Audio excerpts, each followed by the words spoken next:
Welcome into Hittin' Hard with Jon Chuckery here on the show on this Thursday. A lot of interesting decisions next week for the Atlanta Falcons. Can the Atlanta Falcons attack the weak spot on the Browns' offensive line? And I'd like to see if more Michael Harris where he hit last night.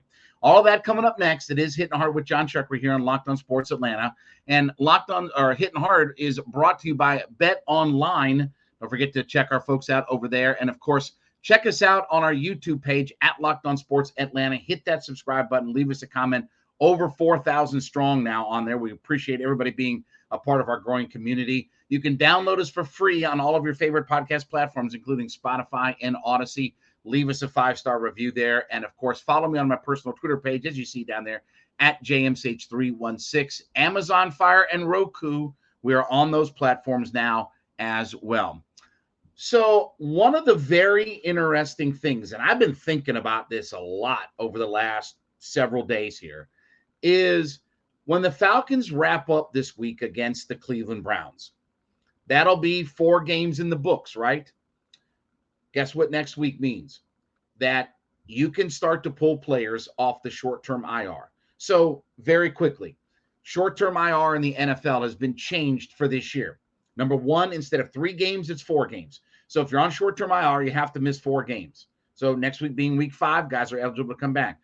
The other part of this, too, is if you bring a player back from IR and he starts to practice, you have 4 weeks to put him on your active 53-man roster, or he's going on IR for the rest of the year. Okay? Now, with that for the Falcons, there are 4 main names that we need to look at and talk about. Okay? Let's start with maybe the easiest one. That is Isaiah Oliver. Now, had he not have been hurt, Isaiah Oliver probably is your starting nickel corner, most likely. He did that last year until he was hurt. You expected him to win that job. Let me tell you, D. Alford's done a nice job. They've figured a few things out there at nickel corner. But I think they like Oliver. They brought him back on a 1-year deal. I do expect Isaiah Oliver is going to get a shot at the 53-man, now let's assume that, quote unquote, everybody's healthy. And I'm going to say air quotes because I do think that there are some guys who were put on IR for different reasons than health, okay? But let's assume that these guys would be legitimately healthy and ready to go. So Oliver being first, I think that Oliver will get put back on the 53-man roster, and I expect to see him play in that nickel corner. And God forbid if, Terrell or Casey Hayward gets hurt or something like that, you line him up at one of those other corner spots. But I do think that that's a guy that they believe in and trust, and he can be a part of this and move forward. Let's go to Jalen Mayfield. So I don't know how many times I've said it on this show, my radio show, maybe 75,000 times. Jalen Mayfield graded out as the worst interior offensive lineman in the league. He was the most sacks given up by an interior offensive lineman, top 10 penalties, all of the metrics that you look at from Jalen Mayfield graded out to be, if not one of, the worst interior offensive line. Remember we did that study a few months ago, where we talked about pass coverage and things like that, and Jalen Mayfield, among 160 starting offensive linemen in the league, graded out dead last in pass blocking. So here's the thing. Elijah Wilkinson won the job. He's been fine as your starter. Well, he got some personal issues, whatever. He missed last week. Now let's put Colby Gossett in. Guess what? He played well. Gossett played well. So this is what I think is the reality for Jalen Mayfield. One of 2 things. I think the more likely scenario is he's going to get put on the practice squad, assuming that he comes back. Now, remember, on IR, you do not have to bring guys back.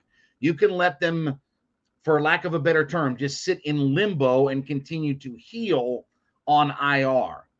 But if they bring him back, I think it's either the most likely scenario is he heads to the practice squad, or I think there's a definite chance that they cut him.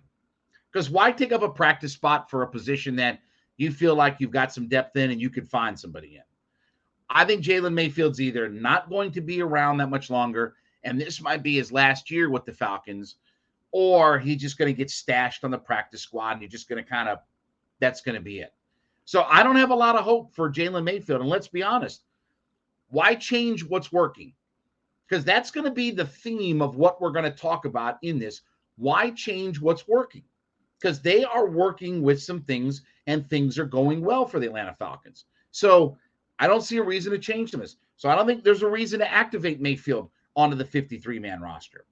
Now, let's talk about Marlon Davidson, another guy who always injured and has literally made one play since he's had a chance to play for the Falcons, and that was the pick six against Tom Brady, right? That's the famous play that he made, and that'll live in Falcon lore and all this kind of stuff. But let's be honest, he's done next to nothing when he has had a chance to play. And I get he hasn't had a whole lot, but if there's an old saying in the NFL, you can't make the club in the tub, right? If you can't stay on the field, and then when you're on the field, you don't produce anything, what's your value? And when we look at what this defensive line, we talked about Grady Jarrett yesterday. Obviously, he wouldn't supplant Grady Jarrett, but they're increasing the snap percentage of Grady Jarrett. You're seeing a higher percentage of snap count. And then Taquan Graham has played really well. And then Abdullah Anderson has played well as, on their defensive line. So they have a nice little mix and mash of what they want. And Graham has done a really nice job of helping set up some of these explosive plays on defense. Even if he hasn't created some of his own, the coaches have talked about how, for lack of a better term, if you got an assist on a defensive explosive play, he's that guy to do it. So, with all due respect, I don't think he's going to get activated as well. And then the big one, Dion Jones. We've been talking about this for how long now? Okay, here's the thing. Rashaan Evans, tackling machines look good. Michael Walker, been one of their better defensive players. Troy Anderson's all of a sudden now getting snaps and getting in the mix. Is there really a need for another interior linebacker right now? Even if his name is Dion Jones and he's been, one of the cornerstones of this Falcons defense for the last handful of years? I don't know about all that. I think they're going to keep – I think Dion Jones won't get activated off IR. There'll be some kind of excuse. He'll be like, right, my arm's broken. My arm's still broken. My arm's broken here. That's what that will be. That'll be stash and dash and use the IR to find a trade partner and work something out. I know. It's just he's hurt out. Okay. Thought it was a quick, easy cleanup procedure. That's what y'all told me. Quick and easy cleanup procedure. No big deal. He won't miss that much time. And he hasn't, and he played a little bit, and he played in that Jacksonville preseason game, looked all good. And then, my arm's broken. And on the IR, he went. I've said before, and I'll say it again, that Dion Jones has played his last game as Atlanta Falcon. Not a knock against Dion. It's just for what this defense wants, for what this coordinator wants, for the scheme fit and things like that, that if they thought Dion Jones was an answer to a question, he'd be on the field. I can assure you he'd be on the field already. Not, my arm's broken. We're going to wait until, I know, let's wait until mandatory minicamp to schedule the surgery. Right, okay. That's just coincidence. That's just, January, February, why would we do that? Let's wait till mandatory draft. Let's do that. Let's wait till mandatory minicamp comes along. Then we can put them on the pup list for training camp and all that good kind of stuff. So, of the four main guys that we would have sat here a year ago and said we expect to contribute, I think there's one guy who's going to get activated, and that's Isaiah Oliver. I don't think they're going to activate Dion Jones. I think they're going to look to trade him. I don't think they're going to activate Jalen Mayfield. And if they do, they're going to put him on the practice squad. I don't think he's going to be on the 53-man roster if they activate him. And I don't think Marlon Davidson is going to get activated either. I think that they look at those guys and say, you know what? Our football team is figuring some things out. We're making plays and making strides without them. So next week, after we get through the Browns game and we'll get ready for the Buccaneers, the story to me is going to be what happens to those four guys that have been on short-term IR. I want to talk about my friends over at Bet Online. Listen, Bet Online is your number one source for all of your sports wagering information. So take that mobile device. This is so easy. This is a no-brainer, right? Take the mobile device, pop in betonline.net on your mobile device and check out the wide range of information that's available. You need wagering information, lines, scores, podcast news and information, esports, betting, whatever you need is available there. And all the sports. We got college football. We got NFL football starting tonight. We got MLB. Guess what? Handful of games, and we're ready for the baseball playoffs here. Baseball playoffs will start, next weekend or late next week or what have you. Everything's available at Bet Online. It's going to make you smarter when it comes to your wagering information. So take the mobile device, head to betonline.net today, and get all the information you need to be a smarter sports wagerer. BetOnline.net is where the action starts. So one thing about the Cleveland Browns and their offense is they have an outstanding offensive line. Let's not confuse this, okay? Those 5 guys across the middle are top 1, 2, 3 in the NFL. There aren't 3 offensive lines that are better than the Cleveland Browns, and that's how they make their hay. And that's why they have the most dynamic running back duo in the league. That's why they're one of the best rushing teams in the league. That's why that they can keep their quarterback upright. Those group along their front is outstanding. Jedrick Willis, Jack Conklin, Wyatt Teller, Joel Bitonio, and their center, Ethan Posick. Now, the center was supposed to be Nick Harris, who's a very good player in his own right. But he's not available, and so Ethan Posick has been their center. Came over from, I think it was the Seahawks that he came over from, okay? So if there's one weak link, that's available to attack on that Browns offensive line, it is Posick at center. He's not played very well. He doesn't grade out very well. I think a 67.5 grade. That's the lowest on their offensive line. And to be honest with you, when you read some of the blogs, from the Browns and some of the guys who cover the team and follow along and stuff like that with it, too many blown up plays, and he's not been very good, especially in pass protection. He's a pretty good run blocker, but he's not been a great pass protector. So on Sunday, we've talked about Grady Jarrett and how good of a start he's been to this season. If there is a place to attack the Browns, especially if you can win first down on Sunday, and we'll break the game down more in depth coming up tomorrow, but if you can win on Sunday on first down, and again, what we say all the time in the NFL, change down and distance. That is such a key in the NFL. Can you change down and distance when you're playing defense? Well, you can get the Browns into third and medium and long, and they have to throw, you come up the middle on the Browns. You come right through the center. If there is a weak spot on that line, because the rest of that group, Conklin's a terrific offensive lineman. Wyatt Teller's as good a guard as there is in the NFL. Jedrick Willis is an outstanding left tackle. And Bitonio has been one of the best guards in the NFL for years now. But there's that one weak spot that you have to find a way to go in and attack. And listen, if you can attack the center spot in the NFL anyway, isn't that the place where quarterbacks don't want to see pressure? Nothing more difficult to navigate than pressure that comes right up the middle, right? That was the secret and the key for so many years about how to beat Tom Brady. The thing that the Giants did, pressure up the middle on you, right? Let's get up the middle on the pressure. It's right where you want to be. Not necessarily way out here. That's good. If you got a speed guy to go get, that's cool. But right up here with all the pressure, right through that middle, right? And that's the one weak spot that the Cleveland Browns have. So if there's a way to expose that, Grady or blitz up through the middle or what have you, brother, I'm going to attack that. Because to me, that is the key matchup in the game on Sunday, is how does our defensive line play against their offensive line? How do we get pressure?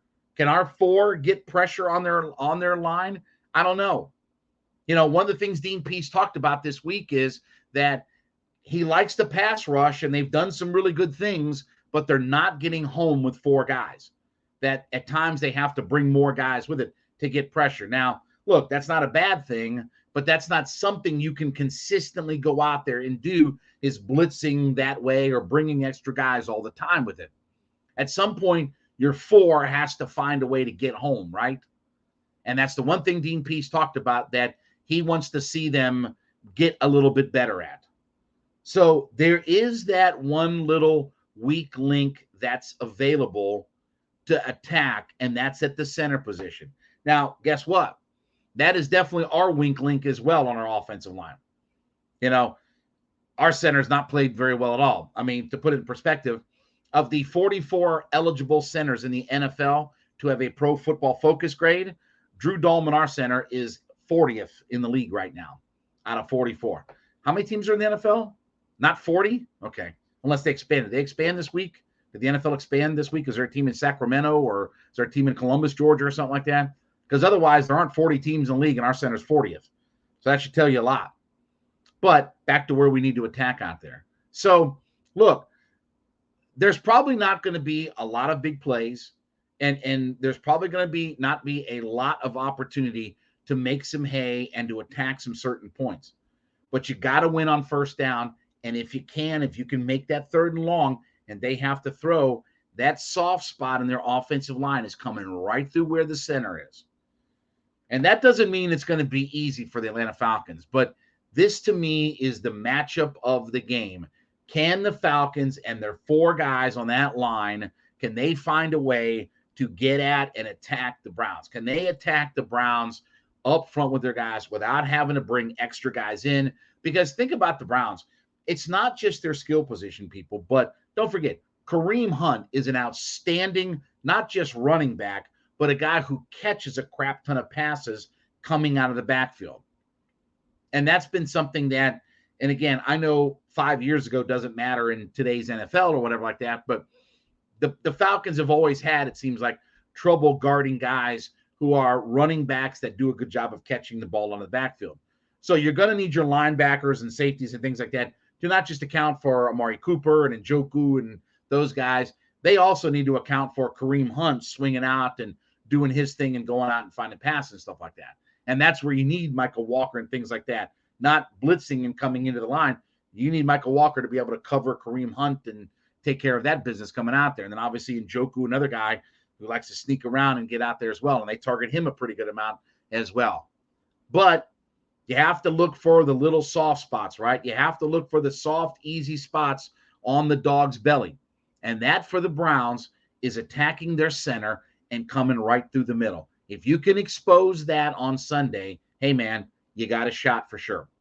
All right, I want to talk about my friends over at Coffee AM. Listen, you know how much I love these folks.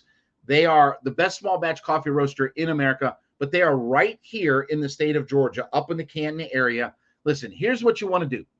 coffeeam.com/locked on. coffeeam.com/locked on. Head there today. Check out their wide menu of products. You want K-Cups? Cool, they got that. You need organic coffee? Cool, they got that. Hey, I like flavored coffee. Cool, they got that. So check out the wide range of products that they have today. coffeeam.com/locked on. When you get that order put together, use the promo code at checkout, locked on, LOCKEDON, locked on. Use that promo code at checkout, and you get 15% off your first order by using locked on as the promo code when you are at checkout. Coffee AM, coffeeam.com. They are the best small batch coffee roaster in America, right here in the state of Georgia, up in Canton. Check them out today. All right, one of the things about the Braves last night and that kind of ugly loss, and it sucked. And look, we'll talk more about this series tomorrow because it all gets cranked up. Now it's do or die for the division, right? Ain't no more messing around. It won't be because of the Marlins or the Nats or anything like that. It'll be what happens in this 3-game set. Braves are now a game behind after they stubbed their toe last night against the Nationals, losing 3-2 in extra innings on a ball that was at the guy's shoe tops that he hit for a single, drove in a run in extra innings, ball game, and good for them. One of the things that I really liked about last night, though, and this is going to be interesting moving forward when we start talking about next year, but Michael Harris, who has been all over the lineup at times, it seems like, but last night he hit third in that order. Now, when you look at Michael Harris's splits on the season, okay? And at this point, Michael Harris is going to win the Rookie of the Year, right? He's going to win the Rookie of the Year voting. With Strider going down with the oblique and all that kind of stuff, Harris is going to win the Rookie of the Year, okay? But one thing I want you to look at, though, as he's hitting 300 with a 344 on base, 532 slugging overall, but his numbers against right-handed pitching. He's got 17 homers against right-handers. He's hitting 327 versus 252 against lefties. His on base is 368 compared to 288. So he's, 75 points higher batting average. He's 80 points higher in his on base, and his slugging is 594 against righties, 288 against lefties. So he's got 532 slugging. No, let me take that back. 594 slugging to 387 slugging against right-handed pitching. So he's 200 and just about 210 points higher in his slugging with a 962 to a 675 OPS. So his numbers are staggering against right-handed pitching. Can I tell you, and I know that this goes against wisdom and we're late in the year and they've had so much success with Grissom and Harris hitting at the bottom of the order, right? Way down here on the bottom. Can I tell you, though, I would love to see against right-handed pitching more of Michael Harris in the 3 spot. Now, let's look at this for a second, okay? Let's see. The Mets, who they're going to play this coming week. Trying to think, what hand is DeGrom? He's a lefty? Oh, no, he's a right-hander? Okay, cool. Well, what about Max Scherzer? Trying to think about what hand he is. Nope, he's a right-handed pitcher as well. Well, Carrasco, Taijuan Walker, what are they? Are they left? Nope, they're right-handers as well. So can I tell you that I would love to see Michael Harris against right-handed pitching and those splits, and especially this weekend where you're going to see DeGrom tomorrow night, right? We'll talk more about that tomorrow, but DeGrom freed, right? You'll see Scherzer. Can I tell you? I know Olsen, I know Riley, I know the slugging and all that stuff that they bring. But against right-handed pitching, can I get me some Michael Harris in the 3-hole? Can I get some more of that? Can I have more of that, please? Can I have more gruel, please? Let me have some more of that. He's got the power. He's got the on base. He's got the speed. He's got the slugging. He's got everything you need. And look, Matt Olson, even though he's hit almost all of his home runs, I think it's 27 of his homers have been against right-handed pitching. He's still only hitting like 240 against right-handers. It's not like he's hit 327 like Michael Harris. He's still a 240 hitter against right-handed pitching. And Austin Riley's hit the majority of his home runs off right-handed pitching, but he's a 254 hitter against right-handers. And he's been a little bit worse than that against lefties, but okay. With all due respect to Olsen and Riley, can I get me Michael Harris in this series hitting third? I think that's the perfect spot for him. Think about all of that speed at the top of the lineup. Those, Ronnie, Dansby, Harris, they give you all the home run and all the big pop and everything, right? But where they kill you is all that speed on the base pass.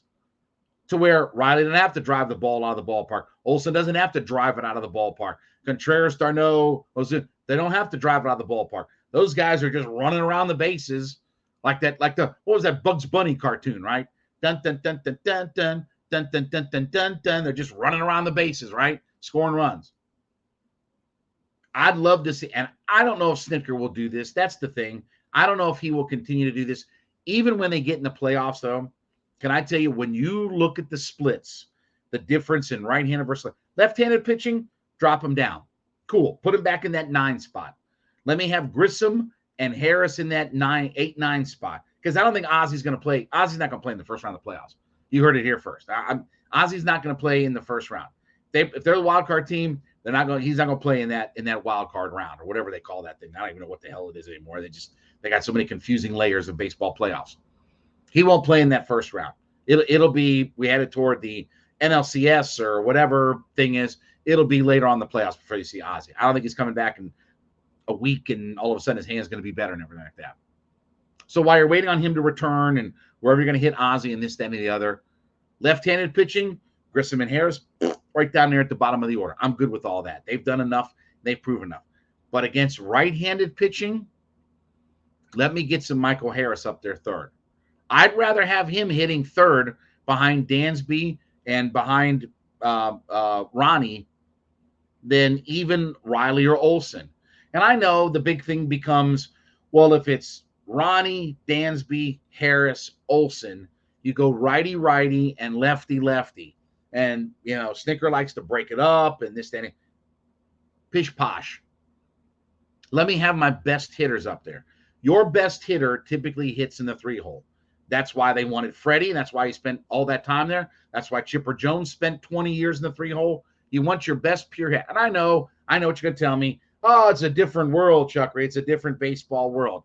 Okay, well, that formula is still – the formula that wins is still that formula that wins. Oh, Mike Trout hits lead off and second. Right, and they're the most dreadful franchise in the American League. They're the most overhyped, overblown franchise that doesn't win squat in the American League. And they have arguably two of the three best, if not the two best pitchers or players in all of Major League Baseball. Hell, they maybe got one of the 5 best pitchers in Major League Baseball. And you know what they win? Bupkis. So you can take your analytics and sabermetrics and metrosexual statistics and all that, miss me with all that. Give me my best hitter in the 3-hole. Right now for the Braves, that's the dude that plays center field. And we'll talk more about Michael Harris next week because he's going to win, I think, 2 awards. He's not just going to win rookie. He's going to win 2 awards this year. And we'll explain that because it's been done before in baseball. But for right now, can I get me some Michael Harris in that 3-hole? Let me see him against DeGrom. Let me see him against Scherzer. I know we're desperate and we got to sweep and we got to win. I want my best lineup out there. I want the guys who are hitting. This is where you can use splits and things like that. Against right-handed pitching, let me get the guy in there that's been crushing right-handed pitching. And by the way, 17 homers against right-handed pitching. He's got plenty of power to hit in that spot. And this will be interesting whether they sign Dansby or don't sign. If they don't sign Dansby, I think he hits second next year. If they sign Dansby, I still hit him third. I think he's going to be your best pure overall hitter. Olsen and Riley may be the guys that hit bombs away and clean it all up, but Harris is my guy. Let me have him more in that 3-hole. We thank you so much for making Hittin' Hard with Jon Chuckery your first listen every day. Make ATL Day 1s your second listen every day as my friends Jarvis Davis and Tanitra Batiste talk about all things in the heart of the city of Atlanta. They're free and available on our YouTube page at Locked On Sports Atlanta. Hit that subscribe button. Over 4,000 subscribers. We thank you greatly. Hadn't even been 6 months yet. We appreciate y'all so much for being a part of the community. Free and available to download on all your favorite podcast platforms, including Spotify and Odyssey. Download us for free. Leave a 5-star review. Amazon Fire and Roku. I don't know what they are, but they sound great. Download us and check us out on those platforms today for free on there as well. And then hit me up on my personal Twitter page. That would be at JMCH316. We'll wrap it up. We'll preview Braves Mets. We'll preview Falcons Browns. All tomorrow as we wrap up the week. Hittin' Hard with Jon Chuckery, Locked On Sports Atlanta.